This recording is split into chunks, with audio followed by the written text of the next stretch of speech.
Оксойсуң бейнеге бойдан табылған. Адамгершілік адам бойындағы балаға лайық қасиет. Баланың тәрбиелік ортасымен және де тіршілік қорғаушысы ол отбасы.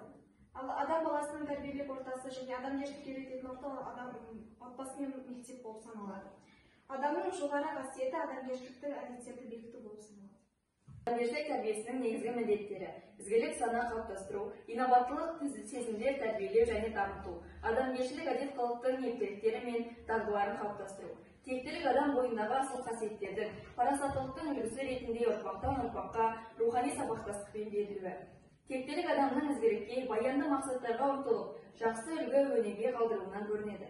Нағыз тектері сыпайылықтан, кешірімпаздықтан, мейірбандықтан көрініп, осы ізгі ниетпен ешкімді төмендетпей, шектетпей, биіктеуге мүмкіндік береді.